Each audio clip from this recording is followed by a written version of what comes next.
Elon Musk বনাম Donald Trump এই দুই ক্ষমতাধর ব্যক্তির সংঘর্ষে টালমাটাল হয়ে উঠেছে যুক্তরাষ্ট্রের মহাকাশ কর্মসূচি। প্রায় $22 বিলিয়ন সরকারি চুক্তিও পড়েছে ঝুঁকির মুখে।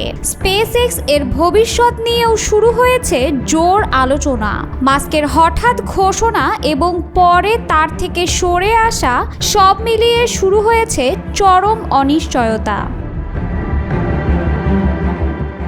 গত বৃহস্পতিবার হোয়াইট হাউস মুখোমুখি হয় এক বিব্রতকর পরিস্থিতির। একদিকে প্রেসিডেন্ট ডোনাল্ড ট্রাম্প আর অন্যদিকে বিশ্বের অন্যতম ধনী ব্যক্তি ইলন মাস্ক। ট্রাম্পের নতুন কর ছাড় ও সরকারি ব্যয়ের আইন নিয়ে সমালোচনা করেন মাস্ক, আর সেই থেকেই শুরু হয় নাটকীয় বাকযুদ্ধ। ওভাল অফিসে ট্রাম্প প্রকাশ্যেই আক্রমণ করেন মাস্ককে। পাল্টা মাস্ক সামাজিক মাধ্যম এক্স বা সাবেক টুইটারে ট্রাম্পকে উদ্দেশ্য করে ছুড়তে থাকেন একের পর এক কটাক্ষ।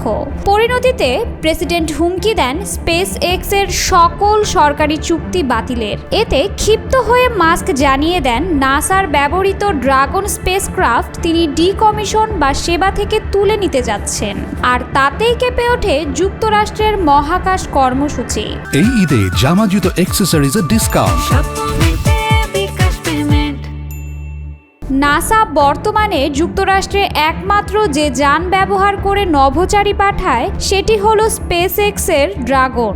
এই যান বন্ধ হলে আন্তর্জাতিক মহাকাশ স্টেশন বা ISS এ যাতায়াত পুরোপুরি ব্যাহত হতে পারে। এমন হলে নাসা তখন বাধ্য হবে রাশিয়ার সোয়ুজ যান ব্যবহার করতে। যদিও পরে মাস্ক নিজের অবস্থান থেকে খানিকটা সরে আসেন। তিনি লিখেছেন, ঠিক আছে, আমরা ড্রাগন বন্ধ করব না, কিন্তু ততক্ষণেই আন্তর্জাতিক পরিমণ্ডলে উদ্বেগ ছড়িয়ে পড়ে। নাসার পক্ষ থেকে স্পেসএক্স নিয়ে সরাসরি কিছু না বলা হলেও এক মুখপাত্র জানিয়েছেন, আমরা অংশীদারদের সঙ্গে কাজ চালিয়ে যাব।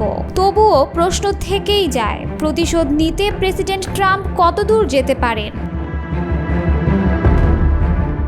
এদিকে বিশ্লেষকরা বলছেন, স্পেসএক্স চাইলেই বাতাসে উড়ে যাবে না। কোম্পানিটি ইতোমধ্যে নিজেকে একটি বৈশ্বিক মহাকাশ শক্তি হিসেবে প্রতিষ্ঠিত করেছে। তবে এই দ্বন্দ্বে তাদের বহু আয় ও চুক্তির সম্ভাবনা হারাতে পারে বলে ধারণা বিশ্লেষকদের। এই টানাপোড়েনে নাসার প্রশাসনিক দায়িত্বেও প্রভাব পড়েছে। ট্রাম্পের মনোনীত নাসা প্রশাসক ছিলেন মাস্ক ঘনিষ্ঠ ধনকুবের নভোচারী জ্যারেড আইজ্যাকম্যান, কিন্তু সপ্তাহান্তেই হোয়াইট হাউস হঠাৎ তাকে প্রত্যাহার করে নেয়। কারণ হিসেবে ট্রাম্প বলেন সে পুরোপুরি ডেমোক্র্যাট, যদিও নথি বলছে তিনি দুই দলকেই অনুদান দিয়েছেন। ট্রাম্প প্রশাসন এখন চায় চাঁদে নয় সরাসরি মঙ্গলে মানুষ পাঠাতে। সেই পরিকল্পনায় মাস্কের স্পেসএক্স অত্যন্ত গুরুত্বপূর্ণ। অন্যদিকে নাসার নিজস্ব SLS রকেট ও আর্টেমিস চন্দ্র মিশন বাজেট কাটছাটের শিকার। ফলে রাজনীতির টানাপোড়েন ভবিষ্যতের মহাকাশ গবেষণাকে কোথায় নিয়ে যাবে তা বলা কঠিন।